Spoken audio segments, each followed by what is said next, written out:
चलिए देखते हैं क्वेश्चन नंबर 1 का दूसरा नंबर क्वेश्चन। ओके, ये आपका बहुपद है। ओके, सबसे पहले क्या करेंगे, इसका हम गुणनखंड विधि से शून्य फाइंड करेंगे। ठीक है, तो सबसे पहले इस बहुपद को 0 के बराबर हम लोग मान लेते हैं। तो मान लेते हैं 4s² minus 4s plus 1 equal to 0। ये मैंने मान लिया 0 के बराबर। ओके, क्योंकि हमें इसका शून्यक निकालना है। ओके, तो अब इसके बाद हम लोग क्या काम करते हैं, जो s², जो स्क्वायर वाला जो गुणांक है, ओके, यानी कि 4 और अचर पद क्या है 1, इन दोनों को क्या करते हैं हम लोग गुना कर देते हैं।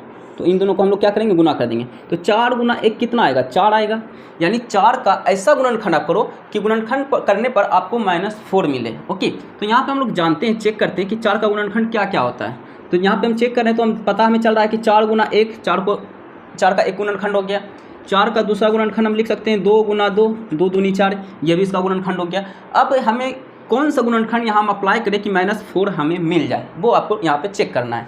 जैसे पहला वाला गुणनखंड की बात करें तो 4 गुना 1, यानी 4 और 1 को आप प्लस माइनस करके -4 आपको पुराना है। तो इस वाले से आएगा या नहीं वो आप चेक कर लेना। इसको हम चेक करते हैं, इससे मेरा आ जाएगा। ठीक है, जैसे देखिए 2 है ना, तो हम 2 + 2 करेंगे तो ये मेरा 4 आता है, लेकिन हमें चाहिए क्या, माइनस में, यानी इन दोनों को माइनस में ले लेंगे। यानी -2 बराबर -4, यानी कि दोनों संख्या को, जो गुणनखंड आपका है 2 गुना 2, इन दोनों को माइनस में लेते हैं तो -4 मेरा आ जाता है। तो चाहिए क्या हमें, s के फॉर्म में चाहिए, तो -2s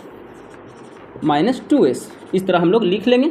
ओके, तो इस तरह हम लोग s के फॉर्म में लाने के लिए लिख लेंगे। ठीक है, ओके, तो यहाँ पे हम लिख लेते हैं 4s², ओके, -2s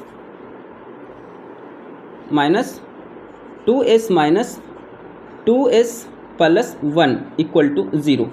अब क्या करते हैं, इसके बाद हम लोग पेयर बना लेते हैं, जोड़ा। तो इनको जोड़ा बना लिए, इनको जोड़ा बना लिए, एक पेयर बन गया। अब देखेंगे इन दोनों में क्या क्या कॉमन है। तो यहाँ पे हम देख रहे हैं कि 2 इसमें भी है, 2 इसमें भी है, क्योंकि 4 को हम 2 गुना 2 लिख सकते हैं, यानी 2 इसमें भी है, 2 इसमें भी है। इसमें 2s है, इसमें 1s है, यानी कि 2 और फिर s भी दोनों में है, तो यहाँ पे 2s कॉमन आ जाएगा। इसमें बचेगा क्या, यहाँ पे 4 था, 2 कॉमन लिया, बचा क्या, 2 बचा। 2 वो s था, 1 x आपने निकाला, इससे बचा कितना x अंदर में, 1 x बच गया। ओके, फिर इसमें देखिए 2s कॉमन ले लिया तो बचा क्या, 1 बचा, क्योंकि 2s आपने पूरा कॉमन ले लिया तो बचा क्या, 1 बचा। ओके, अब यहाँ पे देखिए क्या कॉमन लीजिएगा। अब यहाँ पे आप देखिएगा, अब यहाँ पे आप देखिए, अगर आप प्लस यहाँ देखिए 2 इसमें है लेकिन इसमें नहीं है, s इसमें है इसमें नहीं है, यानी कि इससे तो कॉमन तो नहीं आएगा, लेकिन एक तो कॉमन आएगा ही, एक तो हम कॉमन ले सकते हैं। तो अब यहाँ पे बात है कि हम एक कॉमन ले, प्लस में एक कॉमन ले कि माइनस में एक कॉमन ले। यहाँ पे आप समझिएगा, यहाँ पे प्लस में एक कॉमन ले कि माइनस में एक कॉमन ले, ये हमें कन्फ्यूज कहीं ना कहीं हमें डाल देता है। ठीक है, कन्फ्यूजन में डालता है। तो यहाँ पर आप याद रखिएगा कि आपका जो अगला ब्रैकेट में जो आएगा, जो भी आएगा वो इसके बराबर होना चाहिए कि नहीं होना चाहिए, बिल्कुल होना चाहिए। तो आपको चाहिए क्या, यहाँ माइनस चाहिए। तो अगर आप प्लस लोगे तो ये तो प्लस ही रहेगा ना, क्योंकि अगर आप बोलते हो कि अब यहाँ पे हम +1 कॉमन ले लेते हैं तो हो जाएगा 2s, फिर +1 ही रहेगा। ओके, यानी ये माइनस रहेगा, -2s + 1, लेकिन आपको चाहिए क्या, +2s - 1 चाहिए, यानी कि ये प्लस में होना चाहिए, ये माइनस में होना चाहिए। तो हम यहाँ क्या करेंगे, यहाँ पे -1 कॉमन लेंगे, तब देखिए हो जाएगा, तब देखिएगा ये इसके बराबर हो जाएगा, यानी इसके बराबर हमको लाना है ना। तो हम क्या करेंगे, इस -1 को मान लिए, तो ये मेरा हो जाएगा 2s - 1 हो जाएगा।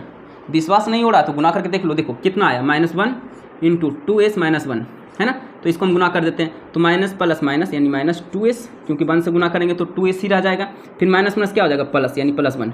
देखिए कोई चेंज हुआ, कोई चेंज नहीं हुआ, -2s + 1 ही रहा। ओके, इस तरह भी आप चेक कर सकते हो। ठीक है, तो इसे इक्वल टू 0 बराबर हम लोग मान लेंगे। ओके, अब देखिए इन दोनों में देखिए कॉमन है, यहाँ भी 2s है, 2s - 1, और यहाँ भी है 2s - 1, यानी 2s - 1 क्या हो जाएगा, कॉमन आ जाएगा, है ना।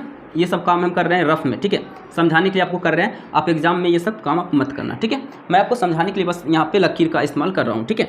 तो यहाँ पे क्या हो जाएगा, 2s - 1 कॉमन आ जाएगा, बचेगा क्या, 2s, इस वाले में 2s बच जाएगा और इस वाले में -1 बच जाएगा, ठीक है, इक्वल टू 0। ओके, यहाँ पे हो गया आपका कम। अब यहाँ पे देखिए क्या करेंगे, 2s - 1 बराबर 0, एक शून्य ये हमें दे देगा। ओके, और फिर 2s - 1, ये वाला एक शून्य, ये वाला दूसरा शून्य, ठीक है, ये भी सेम है, तो सेम है तो कोई बात नहीं, एक को अल्फा मान लेंगे, एक को बीटा मान लेंगे। तो यहाँ पे आपका क्या हो जाएगा, 2s बराबर ये -1 है तो +1 हो जाएगा, इसीलिए s बराबर क्या हो जाएगा 1/2। एक शून्यक आ गया आपका 1/2। दूसरा शून्यक 2s बराबर ये -1 है, उस साइड जाएगा तो +1 हो जाएगा, इसीलिए s बराबर क्या हो जाएगा 1/2। ठीक है, यानी कि मेरा 2 शून्यक आ चुका है गुणनखंड विधि से। ओके।